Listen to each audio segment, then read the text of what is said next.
welcome to everyone joining us.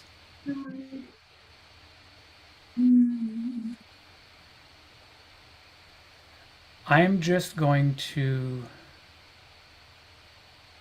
share for a minute the little slide that has all of our co-sponsors, because I want to make sure that I acknowledge everyone that is making this possible, including all of you who have generously co-sponsored this by making donations. But there are other communities that have helped us, and so here they are.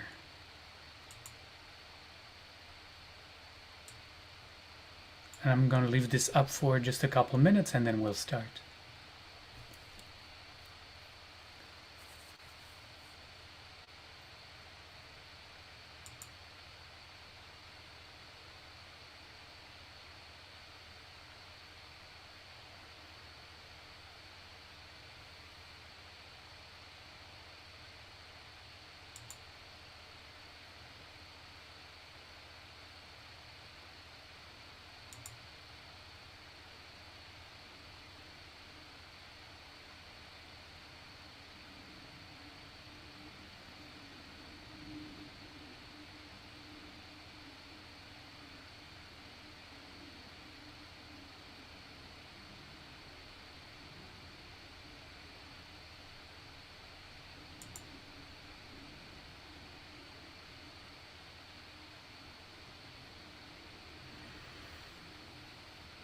Okay.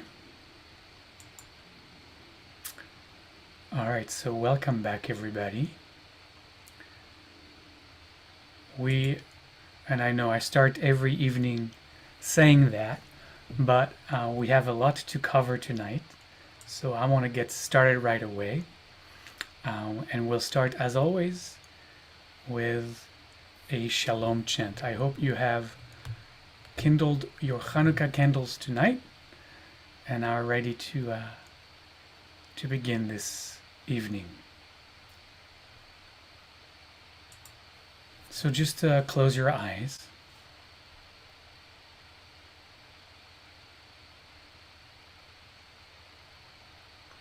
And connect with your breath. And connect with this moment. And let go of the day that was so you can fully be here, ready to participate. And from that place of relaxation and of full presence, I invite you, if you so choose, to chant with me or just simply listen. The word is shalom. It means peace. It means wholeness. It means harmony. It means completeness. And these are the energies we are inviting into this space tonight. Shalom.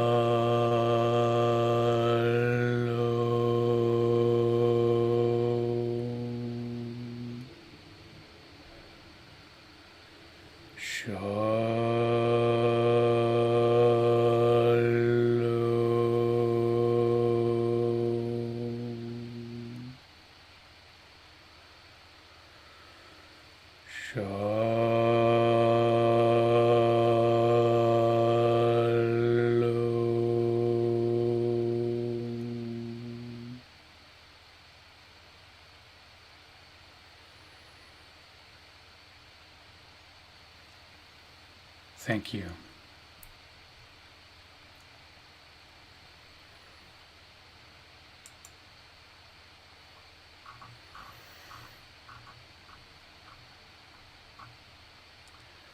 So,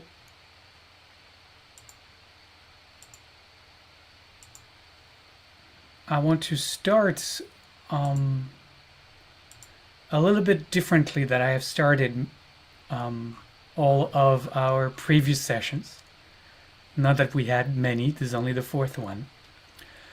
But one of our participants here a week ago or so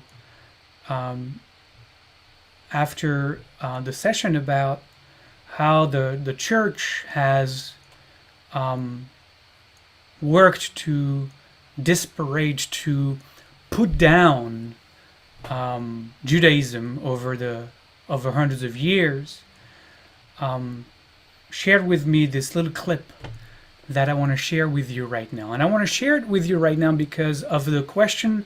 There was one question we had last week at the end where somebody was asking, I don't remember whom, it doesn't matter, why are we spending all this time learning about the history of anti-Semitism?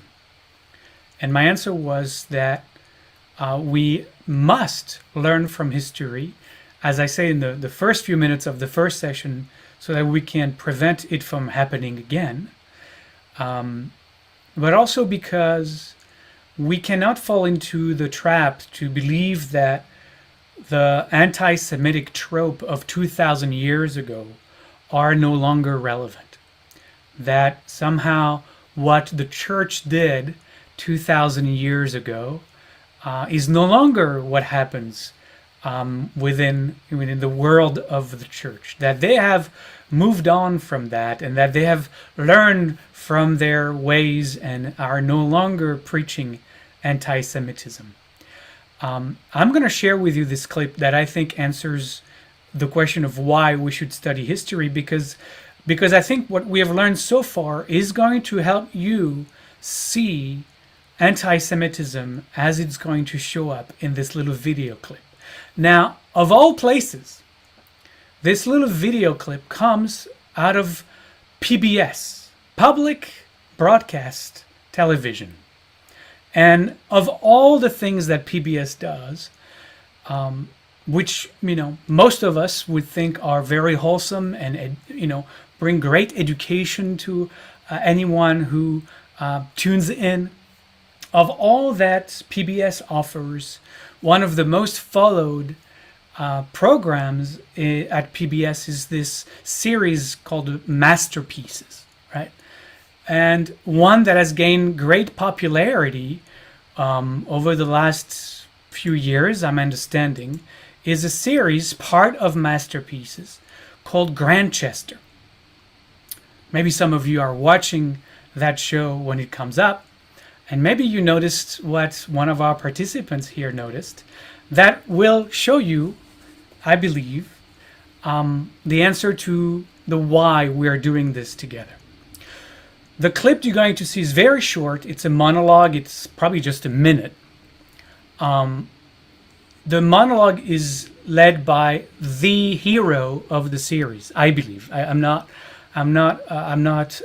watching that series, but from what I'm understanding, but just by watching that one episode, I understand that this person, this character, is the hero of the series. He's the one who leads the show, the one who solves the mysteries, the one who rights the wrong. He's a handsome young man, right? And I believe that if you've been watching this for season after season, you look up to him as a person who watches the show, right? You expect him to do great things. He's the hero for you as well, the one who leads the pack. So that's important because he's the one delivering this little sermon, this little piece of preaching. He's actually a priest in the I guess it's the Church of England. Okay, so I have set it up. Now enjoy, and then I will point out a few things that are very, very troubling in that very short clip that opens the episode. It's the very beginning of that episode. So here we go.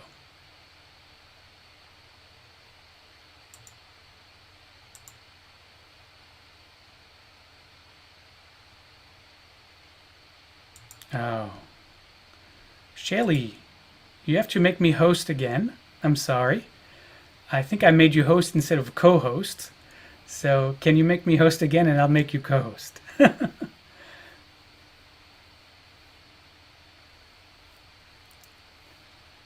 Sorry about the little delay here.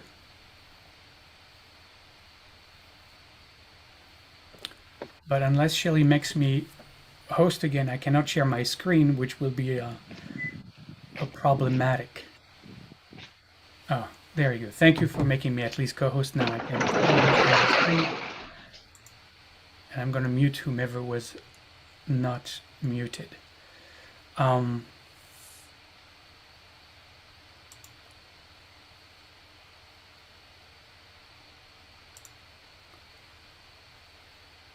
Alright, I'm going to share. Oh, here is the here's the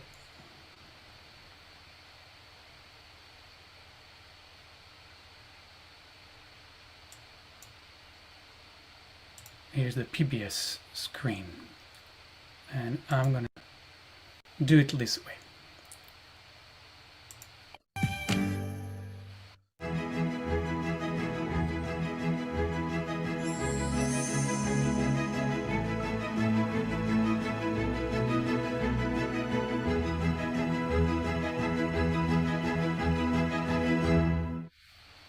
You shall not wear a mingled stuff, wool and linen together. When men fight one another, and the wife of one draws near to rescue her husband from the hand of him who is beating him, and seizes him by his private parts, you shall cut off her hand. You shall not lie with a male as with a woman. It is an abomination. All verses from the Old Testament, since perfected by Christ's new law of love and forgiveness.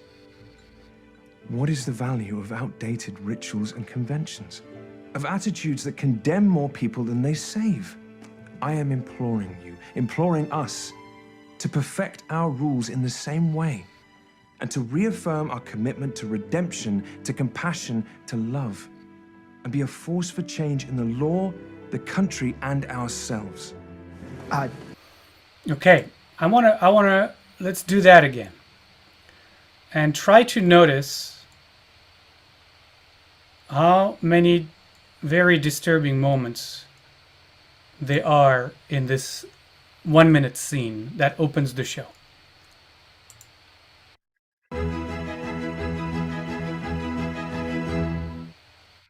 You shall not wear a mingled stuff, wool and linen together. When men fight one another, and Okay, I'm stopping right here because I want you to notice. I'm going to stop and share because I want to make sure we're seeing each other. Did you notice what the woman was doing as the priest was saying, you shall not mix woolen and linen together? Did you notice that? She was checking her little woolen vest with her fingers. She was, feeling it. Those are verses from the Jewish Bible. Obviously, he calls it the Old Testament, and I've talked about how problematic that is already. And he's quoting from verses that are deeply problematic, that are, if taken literally, are in fact probably cause for concern or reprobation, for negative reaction, I would say, because they're taken completely out of context. No one can understand these verses unless you really set up the culture of the time, the rituals of the time, the why behind all of those prohibitions, like not mixing wool and linen. There were very agricultural reasons for that, in the way things were grown. There were very much a sense of having everything distinct and separate and not having mixed anything. There's a lot that needs to be exposed before you even talk about, let alone seemingly deeply criticize, wool and linen in the Torah. But the gesture of that woman on the couch, twiddling a little cardigan, gives you the impression that, yeah, really, this is absurd. Like, it's just a little cardigan. Who cares if it's wool or linen or both, right? It feels very, just that little image there feels very derisive. Feels very, again, a way of putting Judaism down.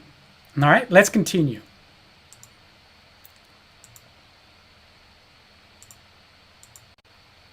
Here she is. You can see that.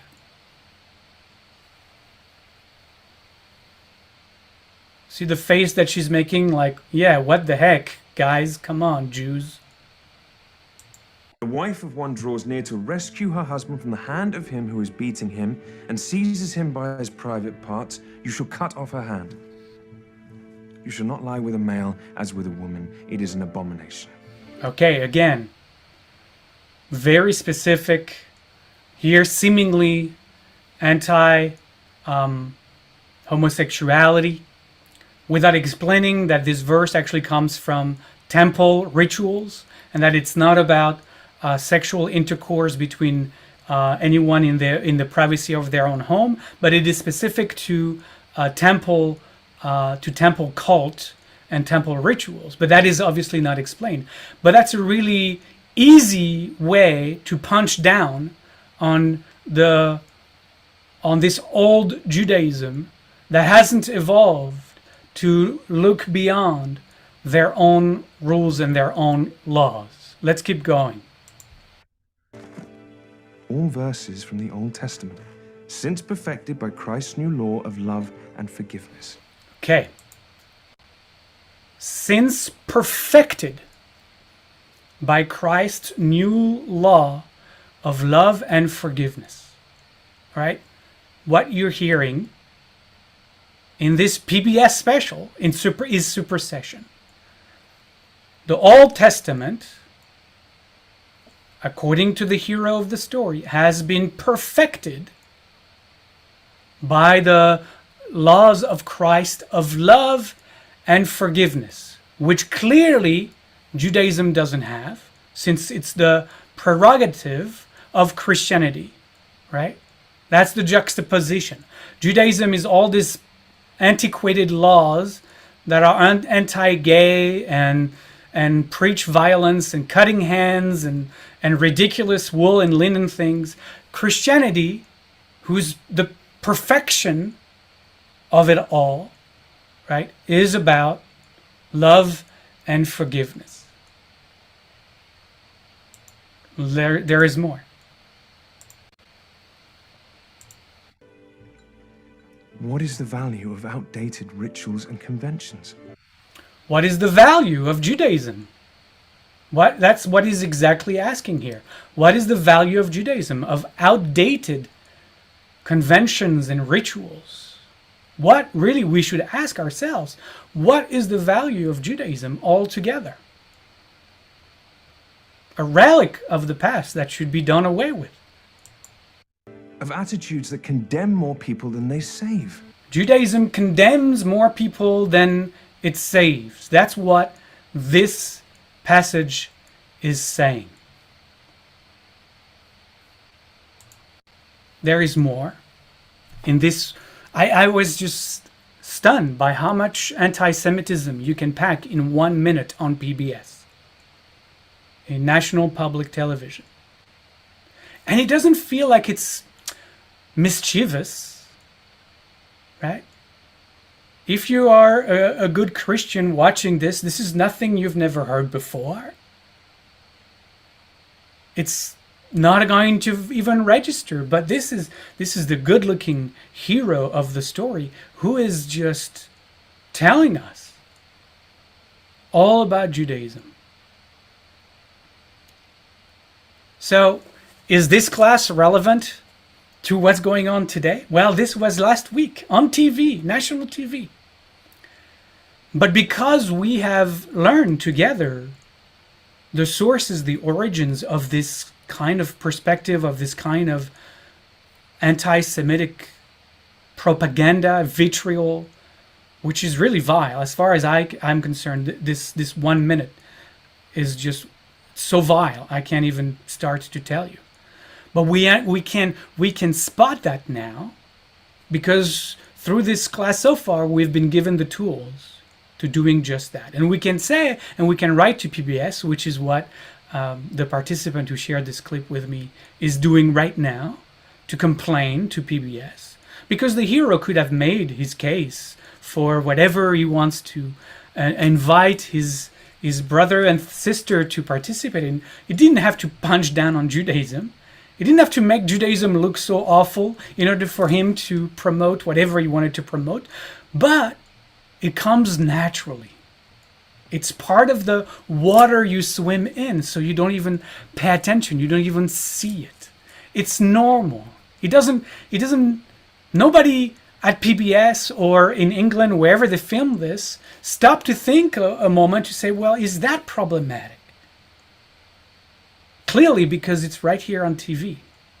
And it's not also, the bad guy who is, portrayed as the anti-Semitic, and therefore maybe PBS, thought, we're gonna make the bad guys say these words so that we can really show how anti-Semitic this is, and how the church can still be anti-Semitic. No, this is the hero. This is the good guy. This is the one who solves all the mystery. This is the one everybody loves. So clearly, he cannot be evil. He can only be speaking truth. So that the message is even more challenging. So I know, Shelley, you have your hand raised, but I gotta have to move on. Just made me co-host again. I will. It got dropped. Okay. There you are. Thank you.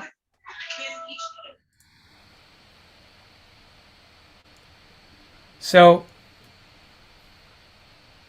somebody's wondering about the context. The context is that he wants to, I think, from what I'm remembering, one of his parishioners or one of his priests has been arrested. As you can see, this is supposed to take place several decades ago, and he's been arrested for being homosexual. And so I think the conflict in that episode is about freeing that person from jail for being accused of being an homosexual priest, or I don't exactly know what his title was. So that's the context. That's what he's trying to do. So he's trying to rally these two that are sitting on the couch to his making wrongs right by freeing his friend from jail for being homosexual, right? And it's got nothing to do with Judaism. And this is what opened the series this time. So I hope that answers the question why, and now we can continue to learn from history, because again, that's the purpose of this course. It gives us the tool, so when we are confronted with something like that, to say, oh my gosh, that was unnecessary. That was anti-Semitic, and that was unnecessary. And to write PBS and complain, or write wherever these series are produced and complain and say there needs to be an apology.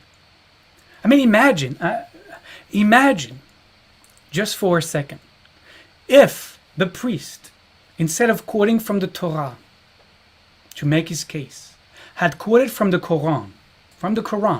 Imagine the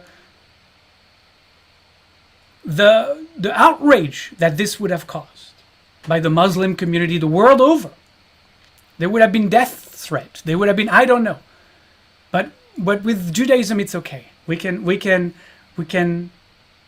say that about the Torah. We can pick out those verses to make the case that Christianity is better than, has superseded it. They could never have done that. And I can tell you, they are for sure the same verses in the Quran that he quoted from the Torah. For sure. I mean, I whatever you want to bet.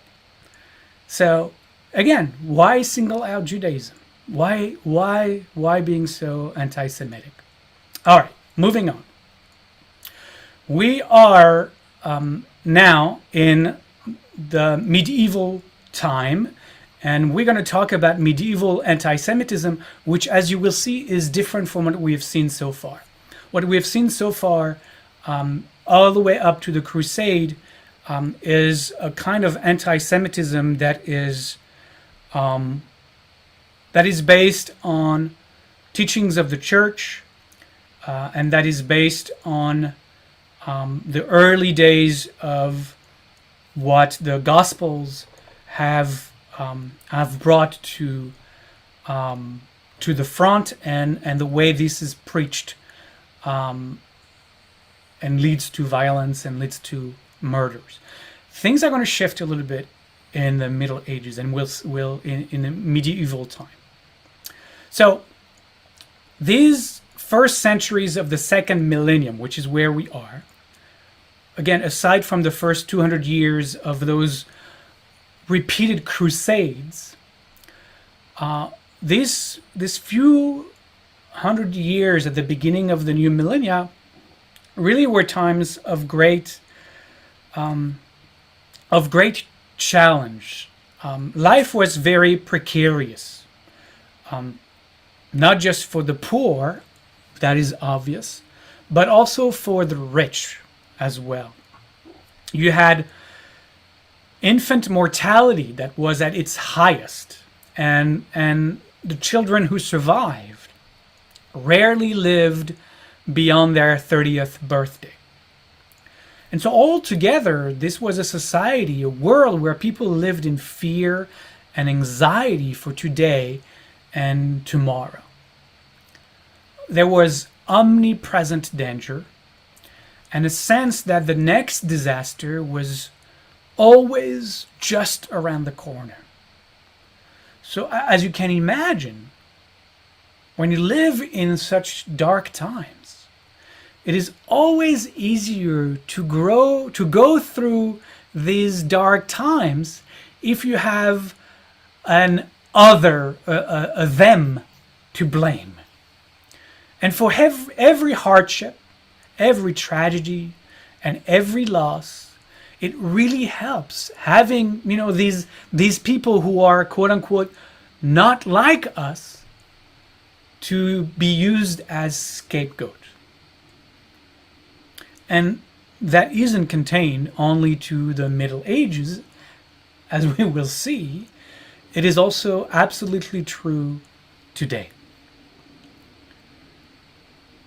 Jews were under attack almost everywhere in Christian Europe after the Crusade. But not just for what they believed, which that was up until now the form of anti-Semitism. Jews were hated and attacked for what they believed. They were hated and attacked for the sins of their ancestors that was visited upon them over and over again. But now things are changing a little bit, because now Jews are hated and attacked for what they are imagined to be like, what they are imagined to believe. And that's a major shift that is going to follow us all the way to this day.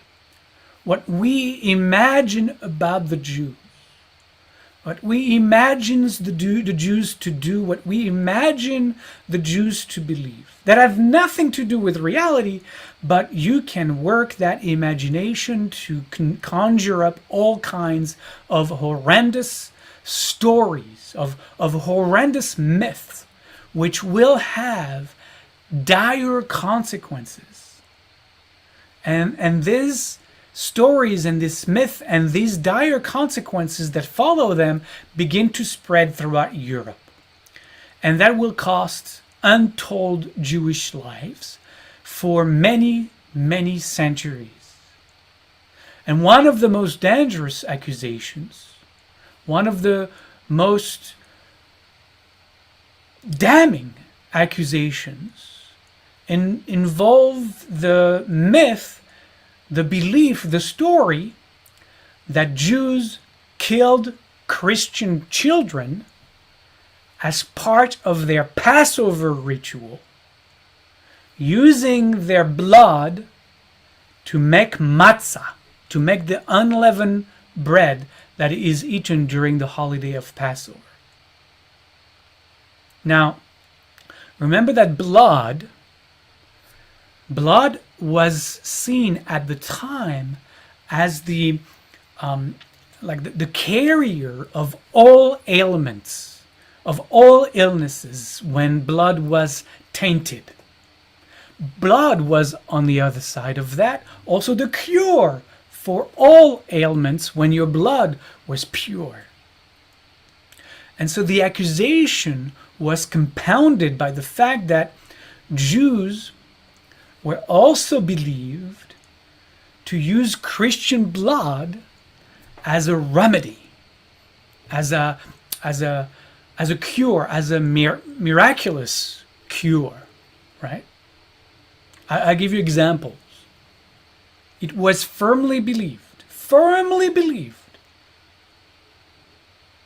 that if a blind Jew smeared his eyes with the blood of a monk, he would instantly regain his eyesight.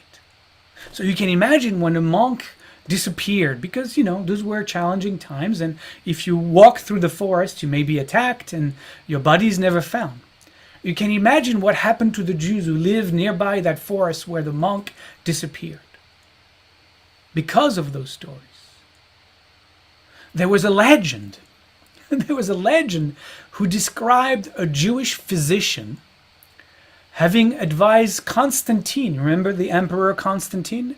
And not just Constantine, as the story evolved, that Jewish physician also advised Richard the Lion-Hearted, and probably other famous kings and emperors. That Jewish physician was described having advised whoever the hero of the story was to bathe in a bath of Christian children's blood in order to cure his imagined leprosy. And it was also firmly believed, and I use the word firmly here again, that Jews used Christian blood, mostly Christian children blood. And again, children also were kidnapped. Children, those were very challenging times. Children got lost in the forest. Children fell into the nearby river. Children will be children, right? So when children disappeared, all of those rumors were amplified. And if you lived near a Christian town as a Jew, on the day of or the day after a Christian child disappeared, especially if he was near Passover, your community, your life was in danger.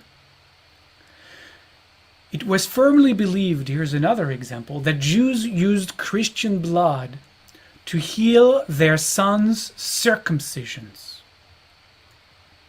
Here another one. Jewish fertility, it was told, was assured by strangling either a Christian child or a Christian virgin with your phylacteries, with your the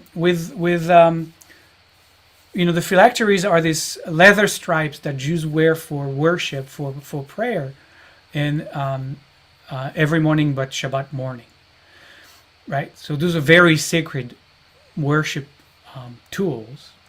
But the story went that Jews would look to strangle a Christian child or a young virgin with their phylacteries to ensure fertility. They would draw their blood after killing them, and then they would smear that blood after strangling them with their phylacteries on their Jewish child's genitals to ensure that child's fertility.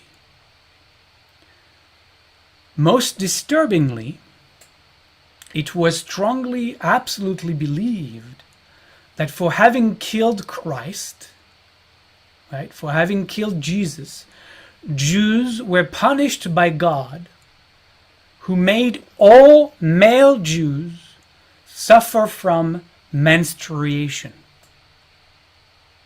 That was the story, that was the myth. That because the Jews killed Jesus, God punished them by making them menstruate.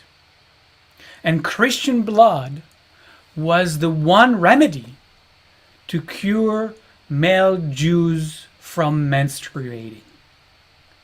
So if you found a Jewish man as a Christian person, if you found a Jewish man and you found out that that man was not menstruating, then right there you had the proof that this man must have killed a Christian child, draw his blood to cure himself. And you can see how medicine and magic were all deathly intertwined. This is called the Blood Libel, specifically the part where you would kill a child before Passover to make matzah with their blood. But anything really related to blood can be included as the accusation of blood libel. And that accusation appears for the first time on Good Friday of the year 1144 in the town of Norwich, England, just decades before the great massacre there, if you remember from last week, in Norwich, linked to the Third Crusade. The story is that a body of a Christian boy whose name was William was discovered in the woods near the town of Norwich. And the local Jews were of course accused of the crime with the same kind of allegations used against them for having killed Jesus. Now, the local sheriff did nothing to do anything against the charges or the accusations that the bereaved family, which was the family who led the charge against the Jews, the family who lost that child, that bereaved family led the charge with these accusations against the Jews. And we know that because a book was written a few years later by Thomas of Monmouth, who was at the time one of the residents of the local monastery. And he became obsessed with that story. He became obsessed with this murder, this supposed murder. And his book went and captured the parents' testimony, who even years later kept accusing the local Jews for having perpetrated this murder against their child as a reenactment of crucifixion. But that monk added and invented other made-up testimonies to corroborate the anti-Jewish accusations, adding to the story by himself that Jews did more than just kill the child. They completely reenacted, in doing so, the entire scene of the crucifixion of Jesus.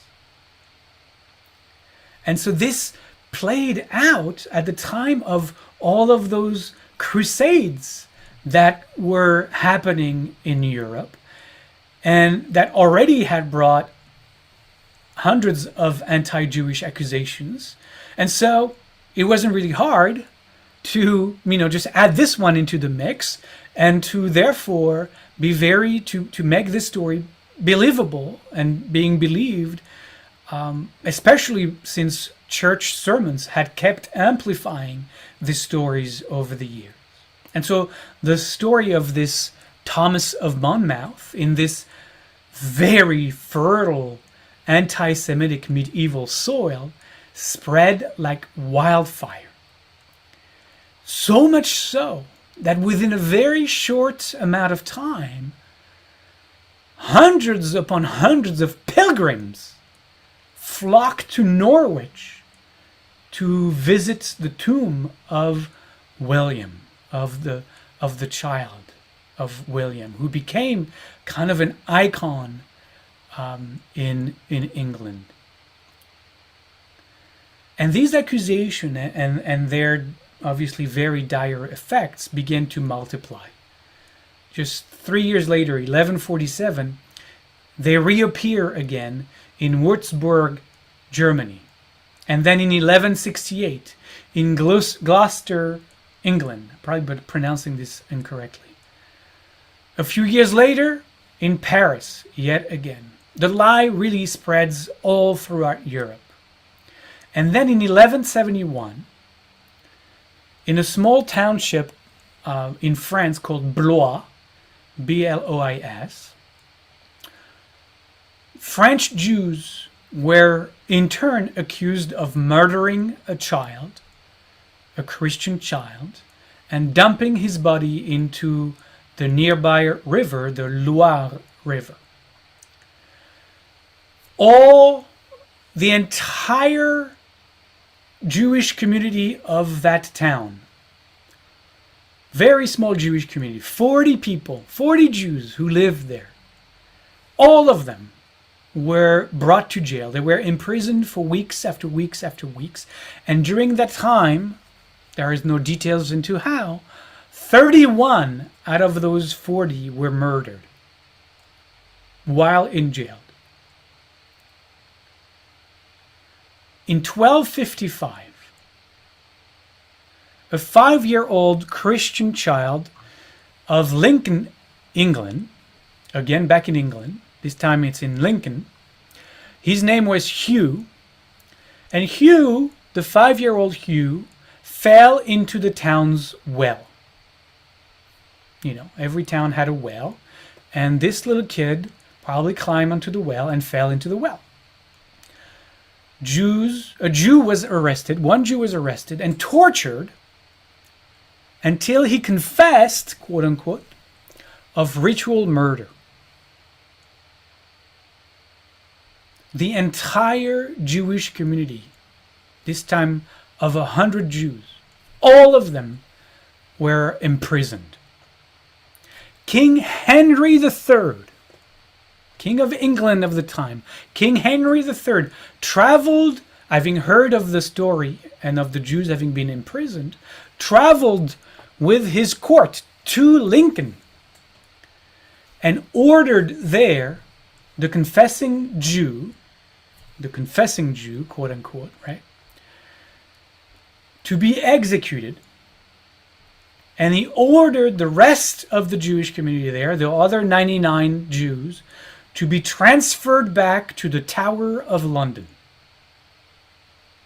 Immediately, 18 of them were hanged in the courtyard of the Tower of London. By the way, this lie, you know, the story of the 5-year-old Hugh who was killed at the hands of the evil Jews, made it 100 years later, by the way, long after the Jews had been expulsed from England. That story of little Hugh made it 100 years later to Chaucer's Canterbury Tales, that I'm sure you studied in your youth, and that I know because my kids studied in high school just as well. And I don't think that story has been edited out. Quite the contrary. Just another way to show how those anti-Semitic stories are still right here in the library of our schools today. Now, the lie also spread far and wide and reached Germany, reached the towns of Mainz, the towns of Munich, and caused a mysterious German knight to ride from town to town, urging the massacre of the Jews. He was so, I guess, moved by the story and the multiplication of those stories that he took him upon himself to ride from town to town everywhere he could reach and demand and urge the massacre of the local Jews. And because of him alone, thousands of Jews were murdered at the hand of their neighbors in the year 1298 in southern and central Germany, until eventually Emperor Albert I of Austria intervened to stop the massacres. And again, I'm the examples are too numerous to mention. They were in all the books that I have read to prepare for this class. I had to cut it short. It was horrendous to read how many more stories I could tell you about what happened in this time. Hundreds of stories. All these lies were readily believed because the anti-Jewish sentiments that were already there had been promoted by the church for hundreds of years. And really all coalesced with the Crusades. And again, life was difficult for everyone. Life was dangerous for most people. And obviously children, most of all, were vulnerable to accidents and illnesses. And so you had grief-stricken parents who needed to blame an outsider for their tragedy because, they couldn't bear or they couldn't fathom believing that God was responsible. And if God was not responsible, then the devil did it. And who embodied the devil? The Jews. How did the story spread so far and wide? Besides that monk's writing of the story in Norwich, the news spread through Europe by way of travelers. It is those travelers who brought stories, myths, and rumors everywhere they went. Why? Because, they would come to this town or that city and they will, gather at the local tavern and they would want to be, welcomed and looked at and looked after. And so they would be those people who would love to tell those stories. And the more gruesome the stories, the more interesting they were to people. And so the more eyes were on those storytellers. And obviously each of those storytellers, retelling the story from village to village, from place to place, embellished the stories, embellished the narrative to make them even more gruesome, even more terrifying. And all of those stories, they were not written. They were oral stories. They were transmitted. And then they were, they grew as everybody else started to retell them. And they became deeply embedded in people's minds. Today we have Facebook to do that for us. Those fake stories that all of us, most of us, at some point or another, fall prey to believing. We used to call them urban myths, but now it's anything and everything that somebody would like you to believe about, about whatever the topic is. So we have replaced the wandering storytellers with social, or I'm starting to call it unsocial media. And so these stories are becoming part of the lore of European Christianity. Let's add to the mix that, having Jews arrested and executed was also a very good way to not have to repay your debts. It's always something to keep in the back of our mind. Most believed, in fact, that they were acting as good Christians. Because preaching against the Jews was acting as a good Christian. Because the church was their source of instruction and stories. And the iconography in most churches, always depicted the church as this attractive, radiant, full-bodied, straight-standing woman, always standing next to the synagogue, who was portrayed as both blind and depraved. That woman with ties to the devil. And I don't know if you've ever seen those statues. I'm going to show you a statue right now that is on the front wall, the entrance wall of the cathedral in Strasbourg in France, who is dated 1230, so exactly at the time we're talking about. So let me share my screen once again, and you will see exactly what I mean. See, on my left, you have the church. She has a beautiful dress with a nice pendant in the sign of a cross that is pinning her shawl. She has a chalice, probably very expensive, gold, we can imagine, with rubies or whatever engraved there. She holds the straight staff of the cross. She's bejeweled and wears the crown. Next to her is the synagogue. The synagogue is bowed down. Her head is bowed down. Her staff is broken in many pieces. It's completely broken in pieces. She's wearing just a very simple robe of a peasant, and her text is hanging down. And she's blindfolded because the synagogue is blind to the truth. And this was what Christians saw as they walk in and out of the church, of their cathedral, every Sunday, every holiday, every time. Iconography, when you have people that are illiterate, people who barely, if not know how to read at all, they rely on the stories. They rely on the icons, on the images. We said today that a picture is worth 1,000 words. Right? Imagine back then, where that was even more the case.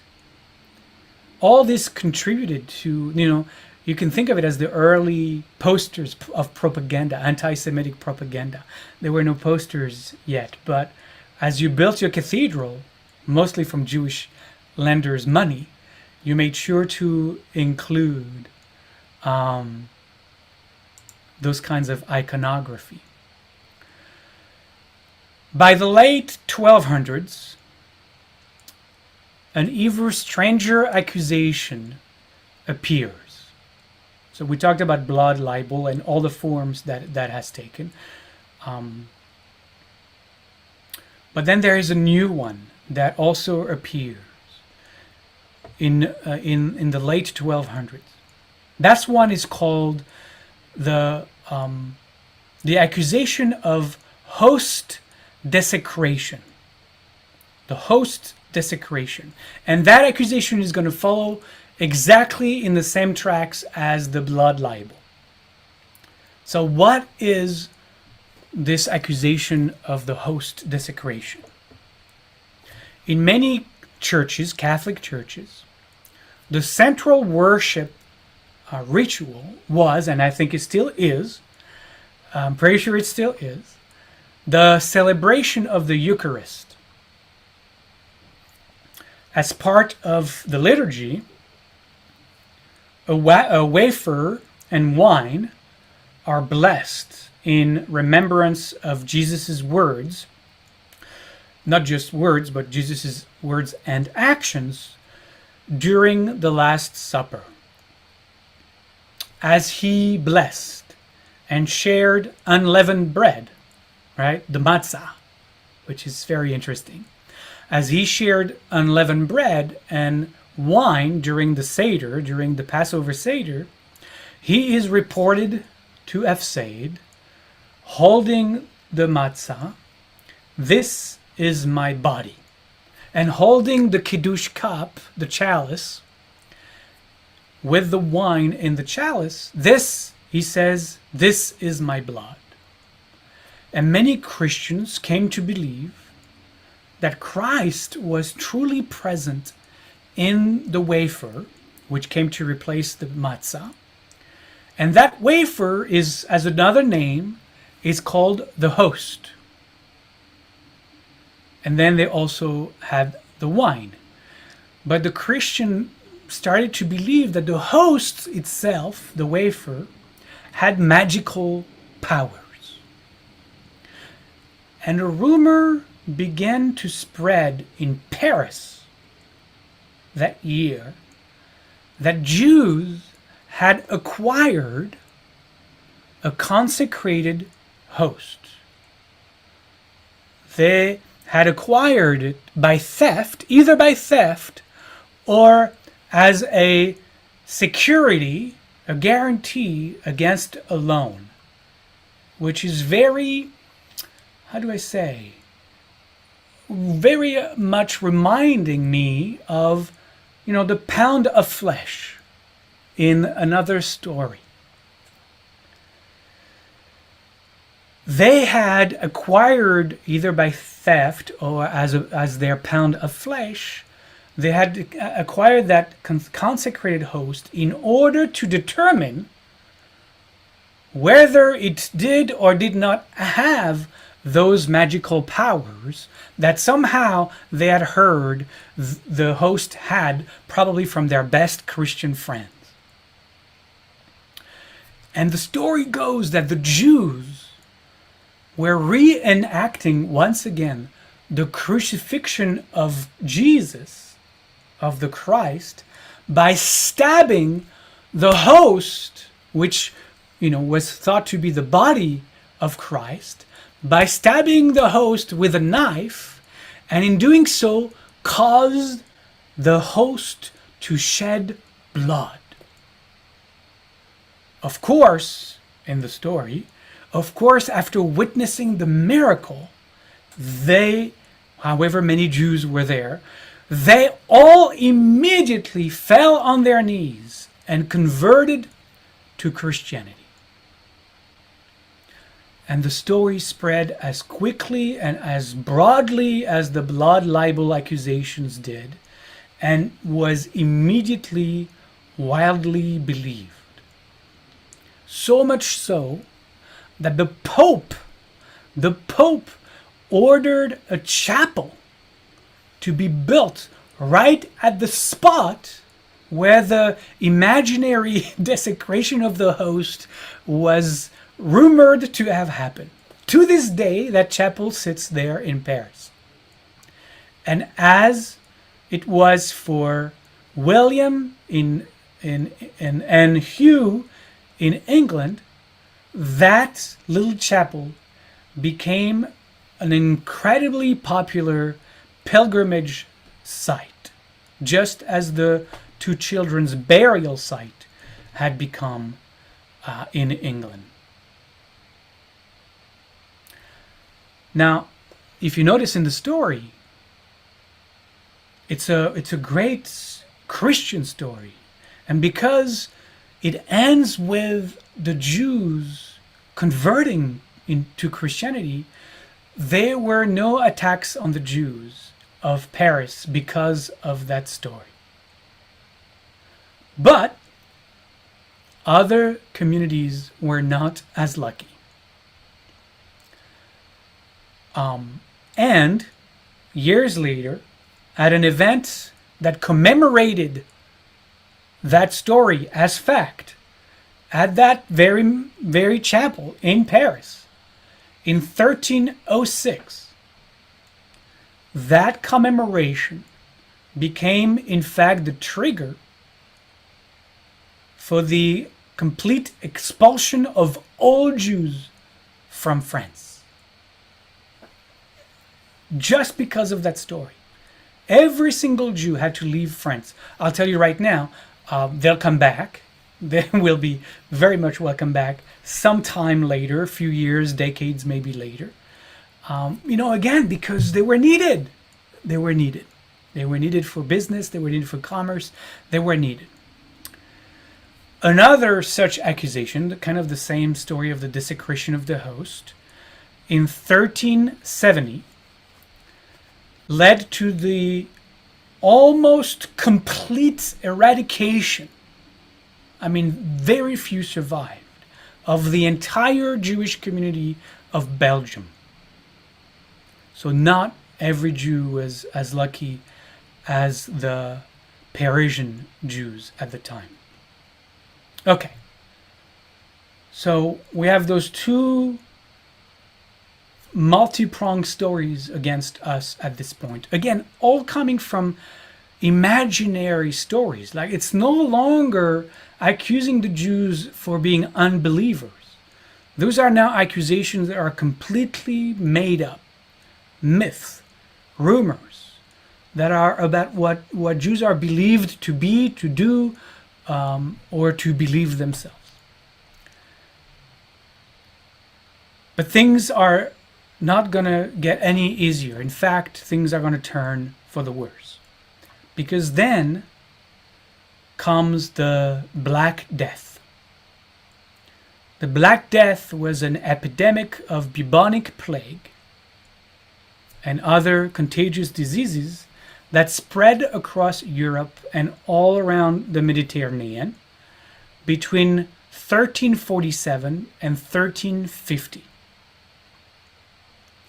And that plague, that pandemic, killed 1 out of every 4 people throughout Christian Europe. 1 out of 4. Everyone, absolutely everyone, was affected. Scholars actually estimate that 20 million people died in these 3 short years out of 80 million Europeans.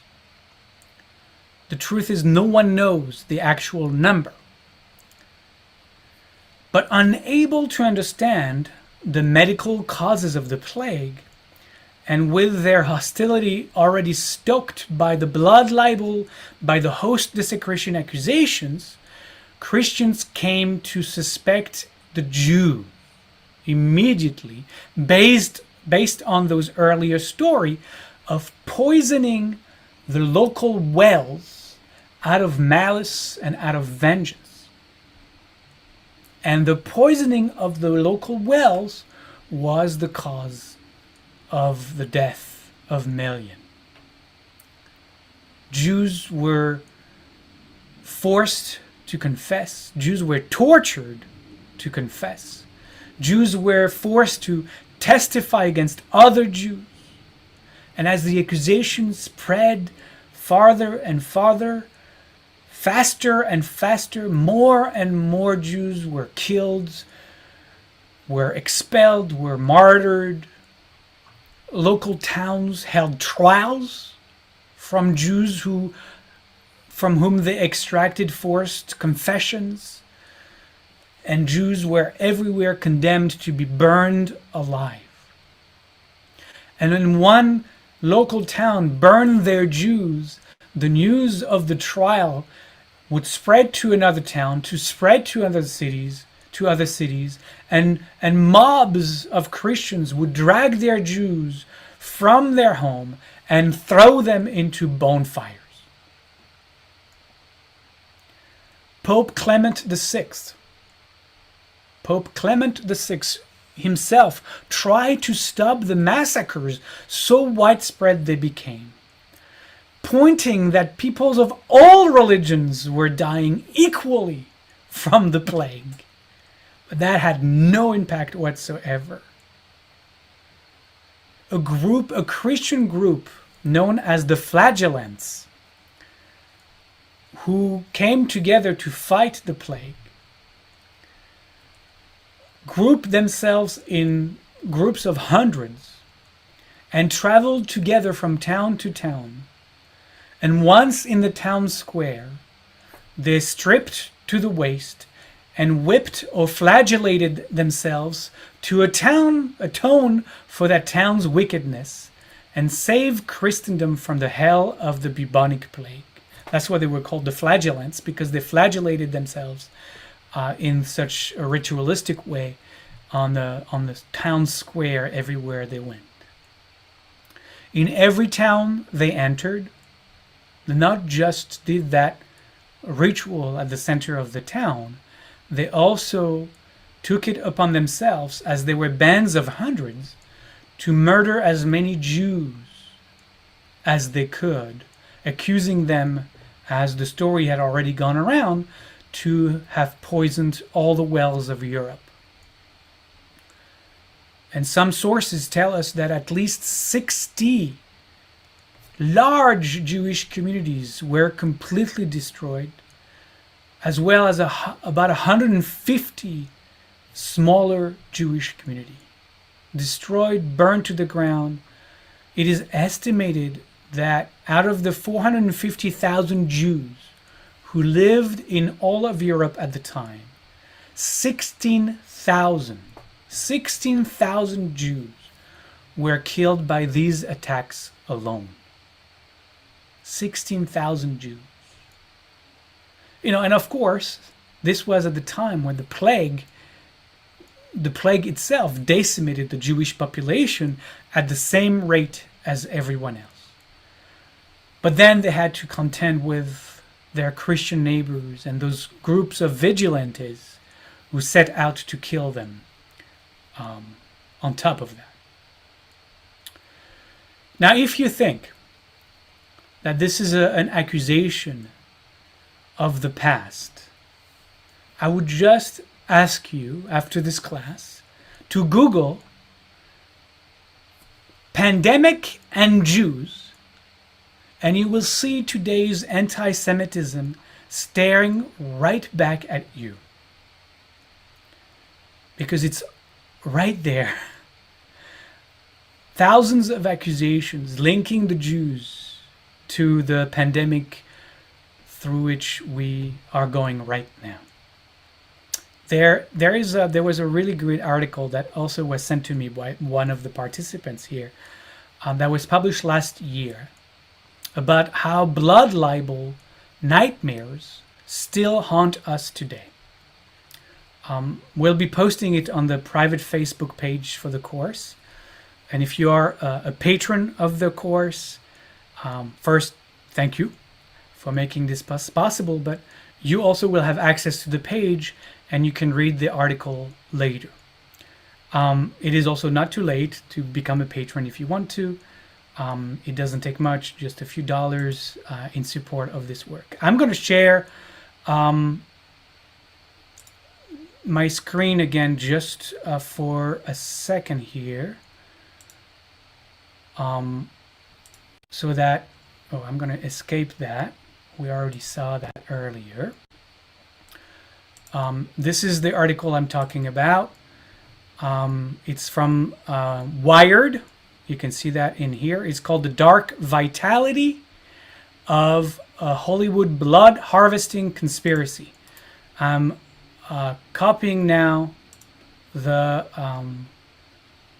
link in our chat room so that those of you who are here tonight can have direct access to the link that you're welcome to look at in a little bit.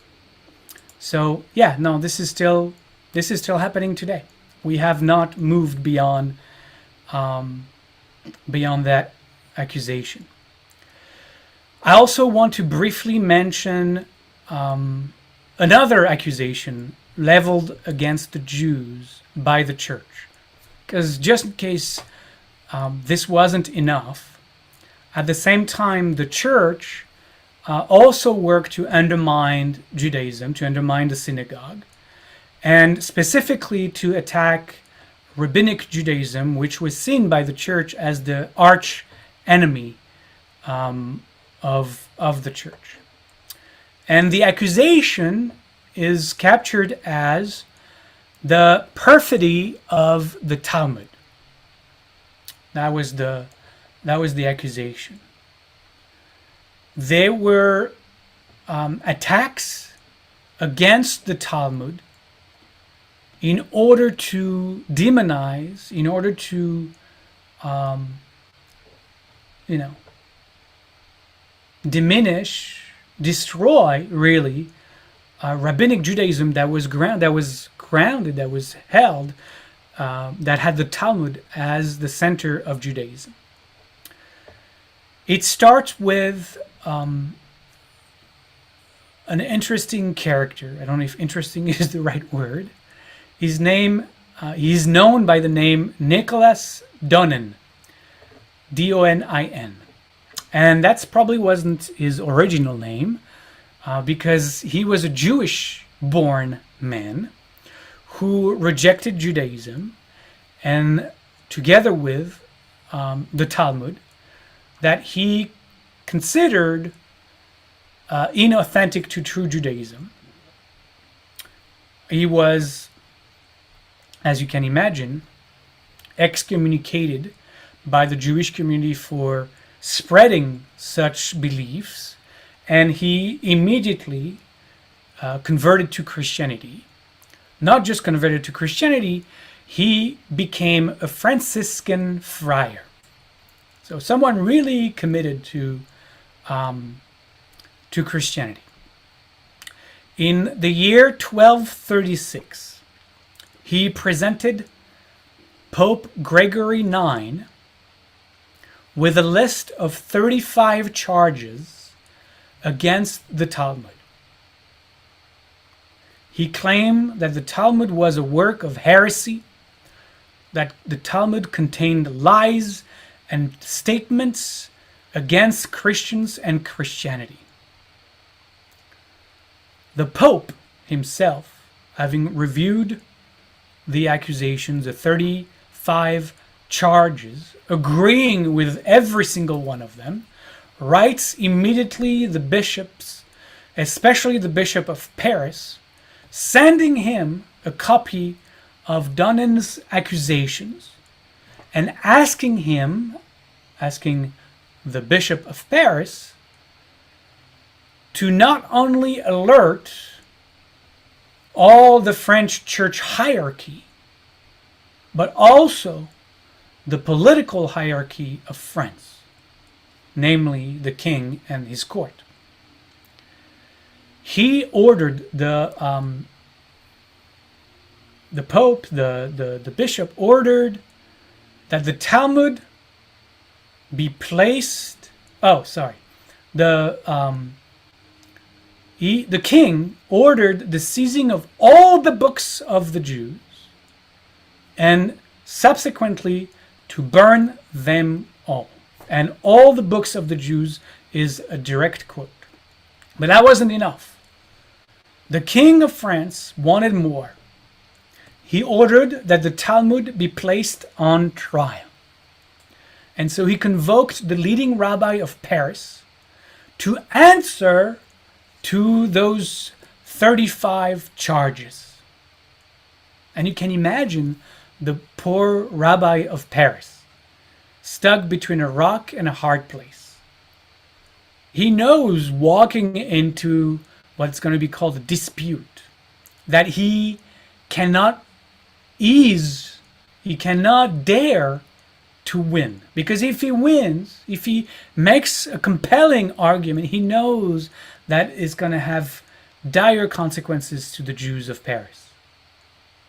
So he's walking into this, trying to find a way to lose with dignity, because the conclusion were clearly known even before the event took place. And the conclusions were that the Talmud was found guilty of all charges. And once the Talmud is found guilty, the king and the Bishop of Paris ordered all the existing copies of the Talmud to be burnt. Now you have to understand that the Talmud is a vast body of work that at the time before the invention of the printing press was copied by hand by scribes painstakingly over years for one copy. I'm saying that so you can really understand the tragedy of what happens next. In June of 1242, 1,000 volumes, each painstakingly inscribed by hand, were destroyed and burned in a public square in Paris. It is known that the fire burned for a day and a half. And that burning marked the beginning of a severe campaign against Judaism, and specifically Rabbinic Judaism. In the years that followed, the Talmud would become the symbol of everything Christians feared about Jews and tried to suppress. It's the first time that Christians are imagining writings by Jews meant to attack them. We'll see that. Please remember that when we talked about the protocol of the elders of Zion. But that's 700 years from now. We know from more recent history what burning, quote, all the books of Jews in huge bonfires on the public square eventually leads to. Because we've seen the pictures and the image of those Jewish books being burned in the squares of all German cities and towns by the Nazis. So again, you see the thread in history. How one leads to another, who leads to another, who leads to another. And these fake trials were the first trials that one might maybe dare to call inquisitions, which in and of themselves were an ominous innovation at that time. These fake trials became known as I said earlier, disputations. And they were duplicated many times over in many different places, all through Europe, but most notably because of the violence that ensued in Barcelona in 1263 and in Tortosa in 1414. This organized public false debates gave birth to intense anti-Jewish literature that began to be disseminated throughout Christendom with new accusations of betrayal, of the Jewish betrayal among many others.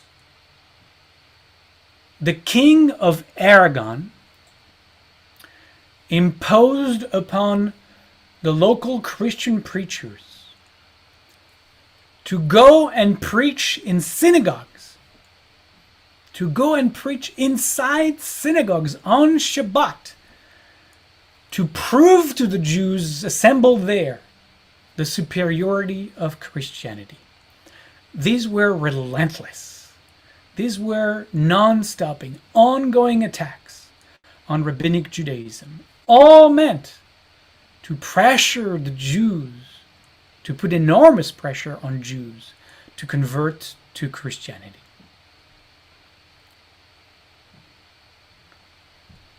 Now, with every rumor, with every myth, with every story being propagated from township to township, with each new accusation,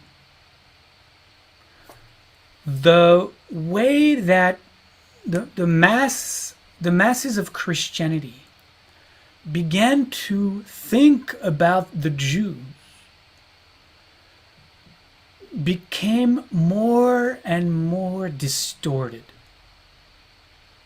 I mean, you can see how that would be the case when all the stories, as you can notice in when I quote the years, they happen to come to the fore really in a short decades, and they build one generation to the other. More stories are added. How could those Christians, those European Christians, not begin to have, after 2, 3, 4 generations in this second millennia, not begin to have very bizarre, distorted views about Jews? They were at best seen as a direct threat to Christianity. And they were seen as well as this fifth column, these non-believers that were present amongst us who were contaminating our communities, right? All the stories around the poisoning of the wells, those evil blood stories, they were all meant to give the Christians of the time the sense that the Jews were the source of illness, of contamination, of impurity, right? And so at all times, as we saw earlier, Jews had to be kept in this inferior position. They could not own Christian slaves. They could not hold any political position or any kind of a position of power that might give them authority over Christians. Because it was always feared that such ill-gotten power would be used to pollute Christians, to pollute Christian people, to lure Christians away from their faith. And even the Jews, those Jews who, who ceded to the pressure, the enormous pressure, and converted to Christianity, those Jews too were seen as suspicious and always potentially treacherous. There were edicts from popes which were proclaimed to force Jews to wear different forms of dress, to dress differently so that we could recognize them in the street. We could know who they were. And if not through their clothing, at least through forcing them to wear specific badges on their clothes, specific hats, so that they could to make them stand out in the crowd. There was one king of France who was a rabid anti-Semite, one of the most anti-Semitic kings of France, and that's saying a lot. His name was Saint Louis. Saint Louis of France, and that's the name that was given to, for some bizarre reason, to so many US cities and townships and institutions. That king, of all the kings of France, to name your city, your township after the worst anti-Semite, Saint Louis of France, is something that is kind of mind-boggling to me. To tell you, he was the first king to impose upon the Jews of France to wear a yellow star on their clothes. So I don't know if you live in a city, in a township that is called St. Louis, but I would petition your town and ask, if possible, to change the name of where you live. Inter-religious relationships, and obviously even more so, intercourse, were completely prohibited. Jews were also prohibited the last 3 days before Easter, and especially on Good Friday, they were prohibited from leaving their homes, as their presence in public spaces were seen as blasphemy to Christ himself. The truth of the matter, no Jew wanted to be wandering the streets on Good Friday, because that was the most dangerous day of the year for a Jew to be outside their home. And so all of those laws, all of those restrictions now applied to Jews in all aspects of their lives, not just their economic life, which we've seen before, and I'm going to talk about it in conclusion right now, but also in their social life, in their relation to the Christian world that surround them. All of those start to be curtailed. There are bans. Jews are pushed out, moved to the fringes. They can't have the jobs that could potentially give them power. They can't participate in the social construct of the time. All of those, that the laws of Nuremberg, the Nazi laws of Nuremberg, are going to just, rediscover and reinvent. So I'm going to close today, as we covered a lot, by still talking about the economic aspect of the tensions between Jews and Christians during this time of medieval anti-Semitism, because these tensions, these tensions around economic aspects will be of great influence. If I were to name just one publication, on the writing of the deeply anti-Semitic Merchant of Venice play by Shakespeare. So I want to talk about the economic aspects, because prejudices and fears were not the only motivation for the violence against the Jews. Some were political, as we have seen, and some were economic as well. Now things have shifted, as I mentioned last week, as how the Jews were at first able to travel from land to land because they were not bound to any local lord. That changes, as I mentioned, around the time of the Crusade.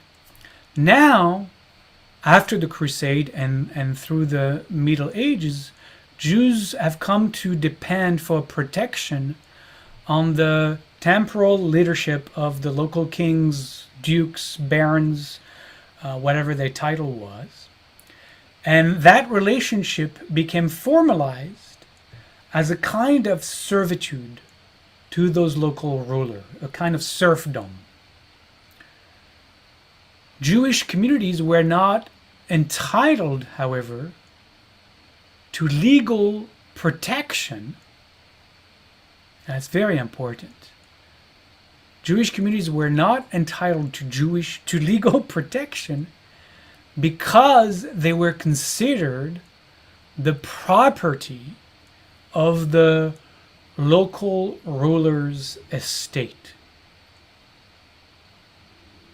And that's important, because we'll see that repeating itself when the Jews moved to Poland, and eventually Poland is going to become the biggest Jewish community in the world. But that pattern will take place as well in Poland as the Jews begin to move there. So they were considered the property of the ruler's estate. That ruler's protection was a major reason that the Jews were in fact able to live in medieval Christian Europe altogether. But that royal protection, that local ruler protection, turned out to be something of a kind of a protection racket, if you want, the mafia kind of thing. I protect you, but you have to serve me in the ways that I found you to be useful. So being serfs to the king, to the duke, to the whatever, Jews' freedom of movement now was completely restricted. And with that, they became subject to direct taxes, whatever penalties of the day was enacted. But they also were held to ransom when one of the Jews of the community was arrested for whatever random reason of the time could have been. So the Jewish communities actually of the time always had together a some kind of money saved aside, because it was extremely common that every time the local ruler needed a little influx of cash, a few Jews were arrested, and then the king demanded ransom to free them. And that happened countless times, all the times. So the Jews, as you can tell, were very vulnerable to the very arbitrary whims and shifting interest of this ruler or that ruler. Because that ruler could freely decide to seize for himself all the money that he owed,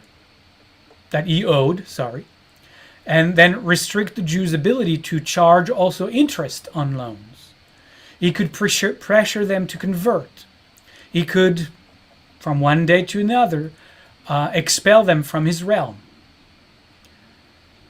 And let's say when things went well, it was not less dangerous for the Jews to be associated with the local king or the local ruler, because it has the effect of further isolating the Jews from the rest of the population, which not only caused them to be seen even more so as that other, as that different one, but also turning even the benefit of serfdom into a source of resentment to the local population.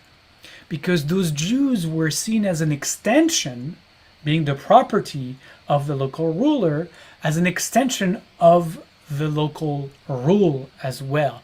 Jews were seen by the locals as proxy for the king. And so you can imagine that if you think of the Jews that way, accusing the Jews, attacking the Jews, all of the blood libel and all of the other things that were thrown at the Jews were also a way for those masses to express their anger at their local ruler, at their king. Their resentment were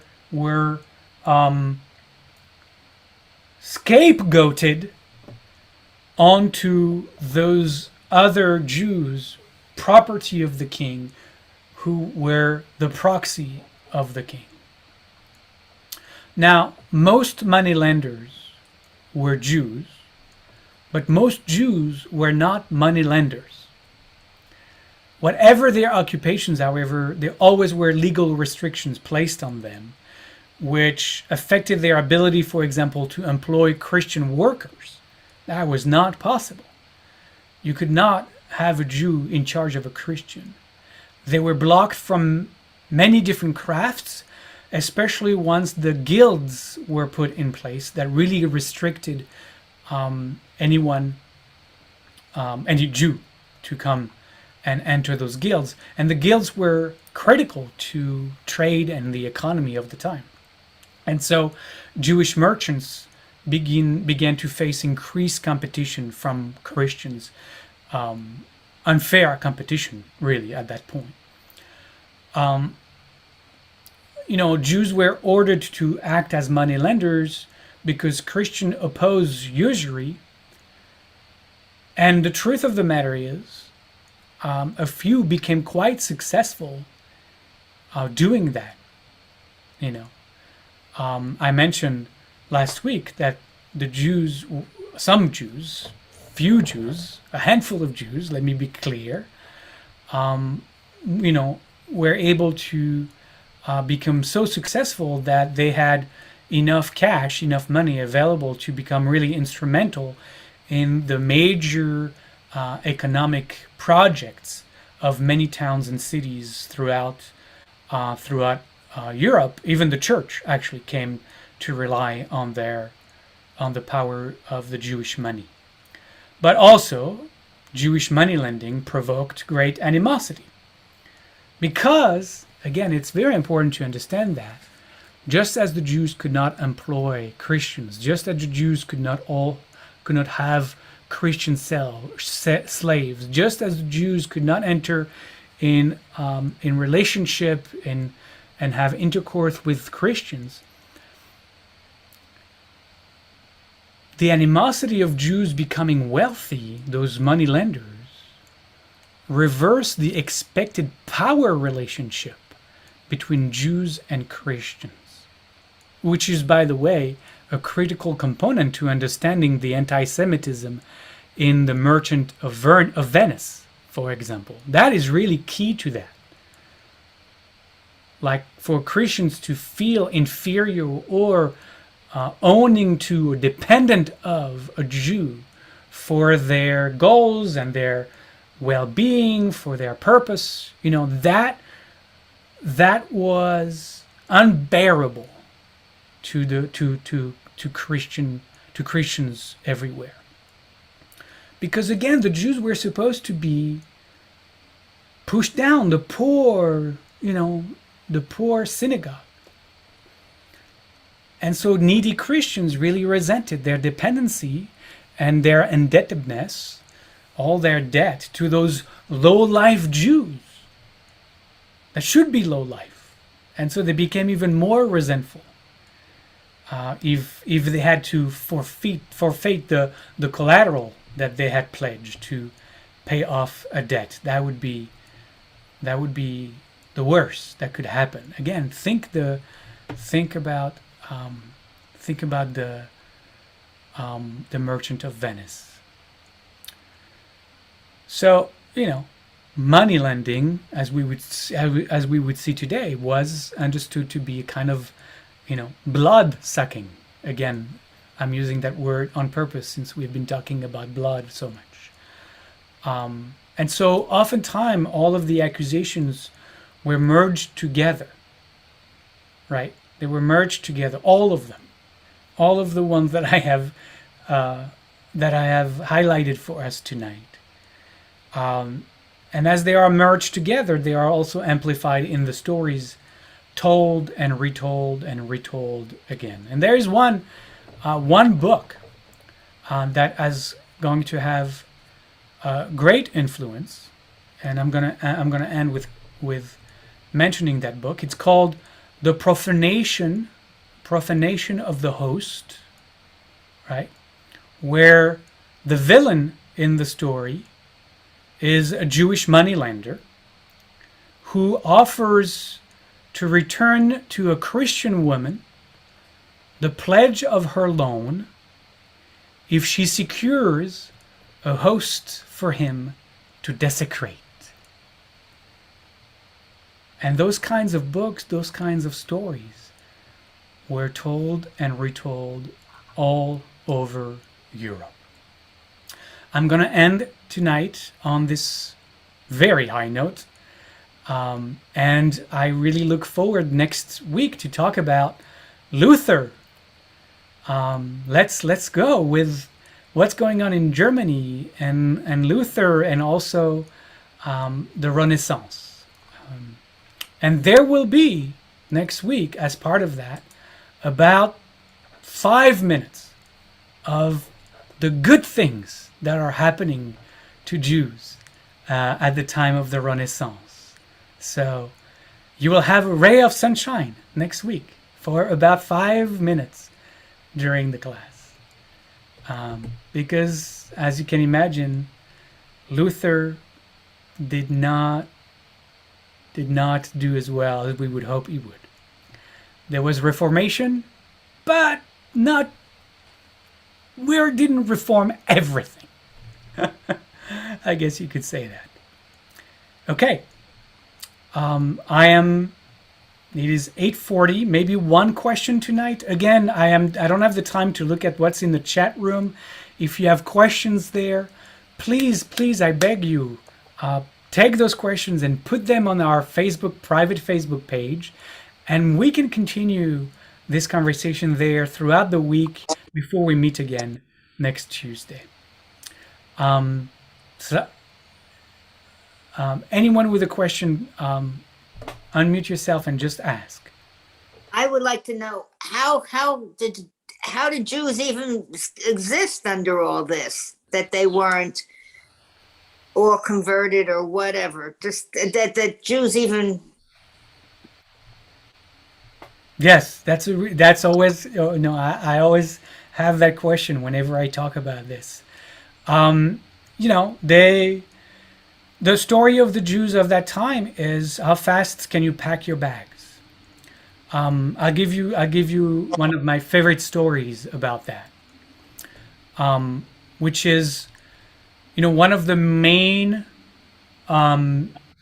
teachers of Judaism that actually wrote in that time. I mentioned him last week. His name is Rashi, Rabbi Shlomo Yitzchaki, who was from the northern part of Europe, one of the founders of what's called Ashkenaz, has become 1,000 years in the evolution of Judaism the most important commentator that exists to this day. If you want to start studying Torah, you start with your Rashi, right? Why Rashi? Why did he become so prominent? Because, this is the story, because when you had an hour or two to pack your bags and leave because you were in danger, because those hordes of flagellants were coming, because the local ruler just expelled you because he didn't want to repay his debt. You had no time, and you had 2 or 3 bags you could fill. And what do you take with you? What books can you carry of all the books that you've had the chance to have around? And the story is that you take your Rashi.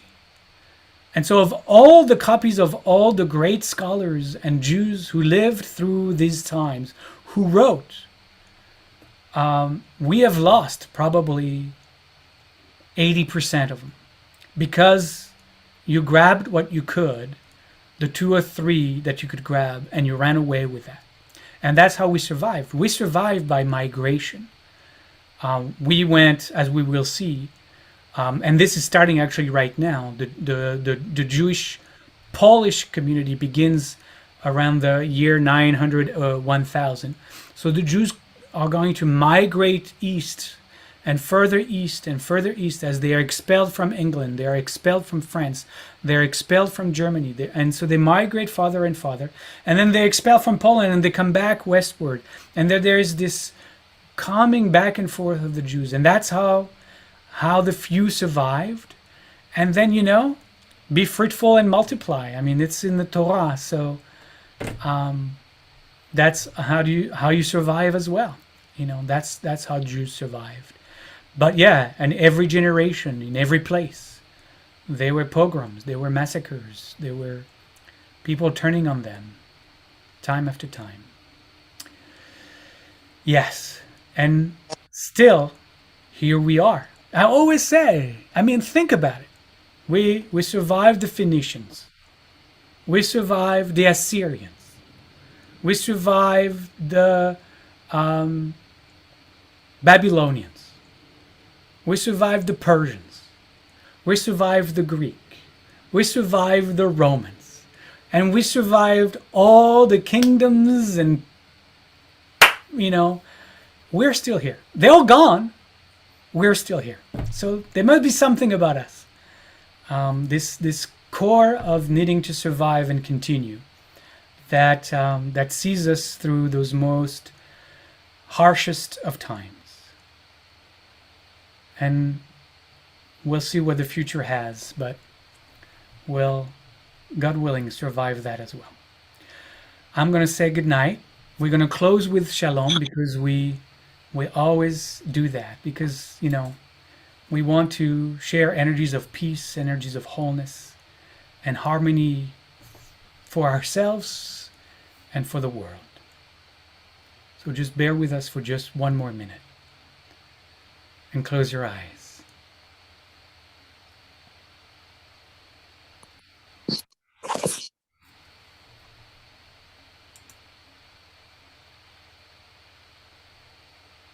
And take a breath for Shalom. Shalom.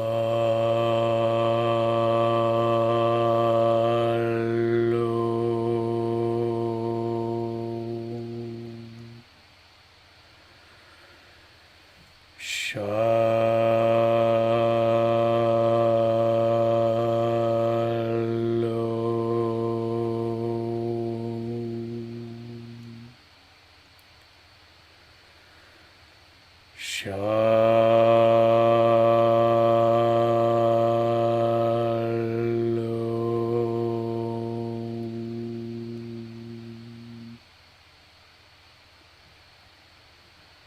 Thank you. Good night. We'll see you next week.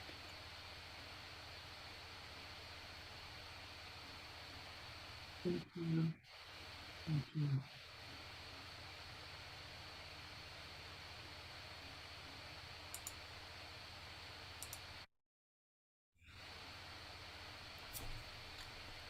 Take care, everybody.